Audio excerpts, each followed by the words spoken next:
a gente vai chamar o nosso grande Daniel Lopes, que é um dos maiores analistas de geopolítica do Brasil, que mostra o outro lado da moeda todas as semanas aqui na Gazeta do Povo. Já está aí na telinha. Tudo bem, Daniel? Prazer ter você aqui conosco. Tudo bem, Cristina, tudo bem, Pousanov, obrigado aí pelo convite, é uma honra poder participar com vocês aqui. Ô Daniel, eu sei que você falou ao longo dos últimos meses aí na sua coluna muito sobre todos os caminhos intrincados aí da geopolítica internacional, mas tem uma espécie de guerra fria entre Estados Unidos, nova guerra fria, né, entre Estados Unidos e agora China, ao contrário daquela antiga que era entre Estados Unidos e União Soviética, e uma certa tensão também com o Brasil, né? Entre o Brasil e a China. E agora com o Biden na presidência em 2021, conta pra gente como é que você analisa essa nova Guerra Fria e o posicionamento do Brasil nas relações com essas duas que são as maiores economias do mundo atual. Legal, Cristina, excelente pergunta.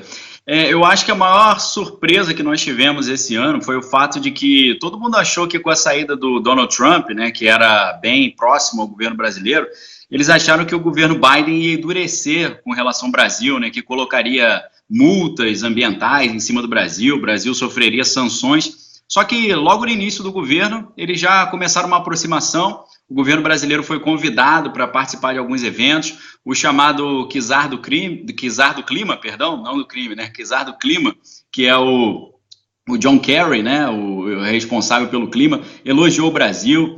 Muitos oficiais começaram a elogiar as propostas climáticas brasileiras, então foi uma grande surpresa, né? Quebrou muito essa expectativa de que o Biden ia endurecer o relacionamento com o Brasil. Além disso, claro, por outro lado, né, isso para mim foi uma espécie de surpresa.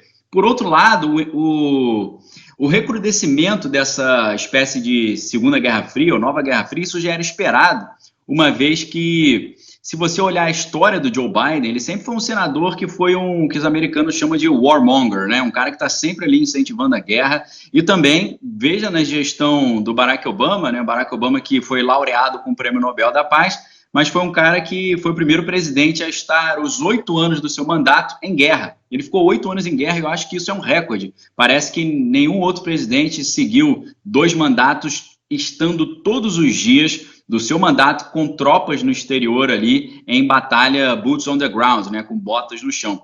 Então, assim, se por um lado a postura mais branda de Biden com relação ao Brasil foi uma pequena surpresa, agora a questão dessa Guerra Fria ficando mais dura, isso não foi surpresa não. A gente está vendo o negócio na Ucrânia ficando muito estranho. Primeiro foi a questão do Nord Stream, né, que é o gasoduto que sai da Rússia e abastece a Europa, né? A gente sabe que a Europa agora está indo para o seu inverno, e ao contrário do inverno brasileiro, lá eles precisam de aquecimento para os seus lares, do contrário vira uma situação bem complicada. E o gás está muito caro, o gás passa ali por regiões ali da Polônia, passa pela Ucrânia, e a Ucrânia ali, a Polônia dizendo, principalmente a Bielorrússia, né, falando que se as sanções contra a Bielorrússia não forem derrubadas, eles vão fechar a passagem desse gás. Então os russos conseguiram fazer o Nord Stream, que é o gás natural passando lá pelo Mar do Norte, e isso gerou muito desconforto por parte dos americanos, porque os americanos não querem que os russos tenham todo esse poder sobre a transmissão de gás para a Europa, né? Mas está uma situação muito tensa também ali no Mar da China, né? O Japão tem emitido algumas falas bem pesadas, o governo de Taiwan tem falado que eles acham que nos próximos anos vai ter uma espécie de invasão ao seu território por parte dos chineses, então isso está muito complexo. Agora, o Brasil é um grande player nesse cenário, né? A gente tem um costume de ter uma baixa autoestima, né? Mas o Brasil, se você pesquisa sobre superpotências em potencial, o Brasil é o primeiro que aparece, porque o Brasil tem maior quantidade de água potável, tem um mercado interno muito grande, uma população num tamanho bem razoável, tem um litoral enorme, tem a sua biodiversidade. O Brasil tem, em tese, né, em termos de riqueza natural, acho que o Brasil é o país mais rico do mundo. O mundo inteiro sabe disso, né? O Brasil está numa grande dianteira, como o Guzzo falou mais cedo, o Brasil superou a crise sanitária de uma forma inacreditável, né? Até alguns cientistas falaram, deve ter sido sorte, né? Sorte não, tem vários fatores positivos. Então a gente tem aqui o Brasil desempenhando um papel tão fundamental nessa Guerra Fria, tanto que os americanos já mandaram para tentar nos aproximar, eles mandaram simplesmente o diretor da CIA, esse ano, mandaram para cá, mandaram o secretário de Defesa já mandaram 3 pelotões americanos para fazer exercícios conjuntos com o Brasil. Então, uma aproximação muito grande, que já tinha começado com o Brasil recebendo o convite para ser aliado ex-TROTAN. Isso já facilita não só essas parcerias de treinamento, mas parceria comercial também. E, além disso, a gente teve uma questão muito interessante, porque o progresso dessa aproximação entre Estados Unidos e Brasil estava meio que condicionado, tacitamente, ao Brasil tirar de cena do nosso 5G, da quinta geração da internet móvel, tirar de cena as empresas de origem oriental, chinesa principalmente, né, a famosa Huawei, né? Só que aí o Brasil ficou numa situação ali complicada, porque não podia, se desagradasse muito os americanos, ficaria mal com os americanos, e também se desagradasse muito os chineses, não é muito positivo para nós. E aí o Ministério das Comunicações chegou a uma solução quase salomônica, né, um meio termo ideal. Por quê? Ao mesmo tempo que o edital do 5G fez com que, para você participar desse edital, tinha que ser operadora de telefonia, e a Huawei não é, ela ficou de fora do edital, mas aí as pessoas falam, mas não tem problema, ela vai continuar tendo muito poder, porque boa parte das nossas redes de 3G e 4G são, todo equipamento, né, todo maquinário tecnológico é da Huawei.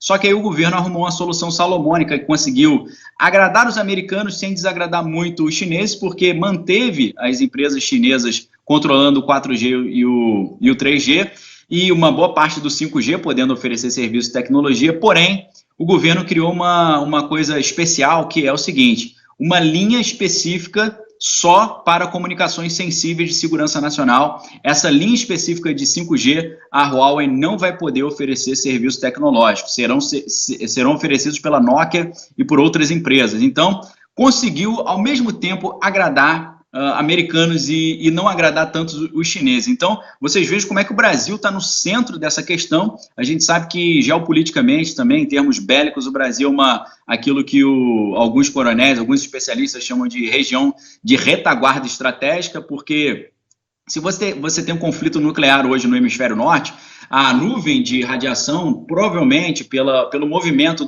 das correntes de ar no planeta Terra, essa nuvem de radiação provavelmente ficará concentrada no hemisfério norte, de forma que o Brasil ficaria, de certo sentido, protegido e poderia continuar fornecendo não só alimentos, mas também equipamentos para os americanos. Então, os americanos sabem disso, sabem da nossa importância geopolítica num eventual aquecimento dessa guerra fria aí que está chegando, que muitos especialistas estão preocupados, achando que por um erro de comunicação ou por algum deslize possa desencadear um conflito pequeno que possa escalar para algo maior. Então, 2021 é um ano para a gente ficar atento, e eu tenho certeza que o Brasil vai desempenhar um protagonismo nisso, e isso nos traz uma atenção maior, uma vez que a gente sabe que tem corrida para o Executivo Nacional no ano que vem. Então, eu creio que todas as potências globais vão estar de olho no Brasil nessa corrida de 2022. Acho que é um bom panorama para a gente ficar de olho agora para esse próximo ano.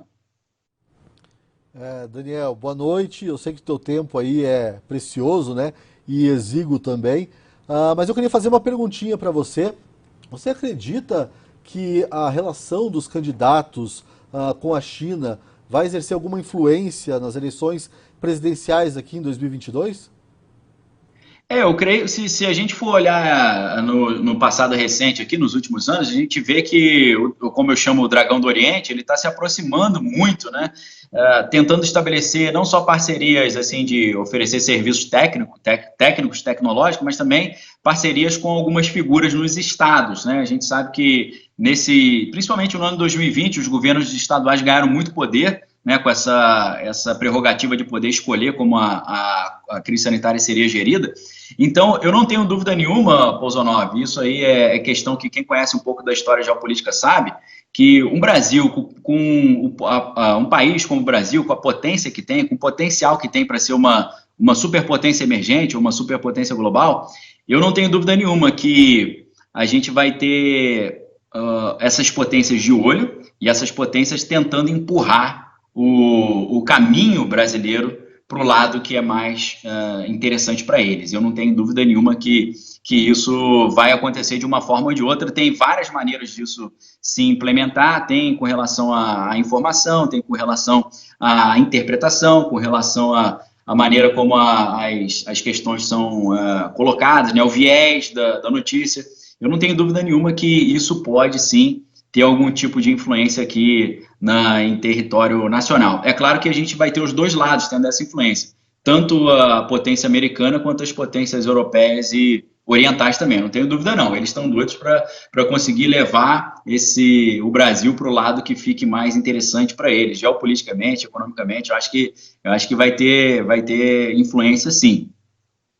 Vamos acompanhar tudo isso, viu, Daniel? Muito obrigado por participar dessa super live conosco. Tua presença é bem importante aqui. Obrigado, Cristina. Um abraço, Pouso 9. Boa noite para vocês. O Daniel, para quem não sabe, além de escrever para a Gazeta do Povo, fala muito, não só de geopolítica, mas de assuntos de política nacional no canal dele no YouTube. Se você não conhece, acompanhe, porque é um canal bastante rico em informação.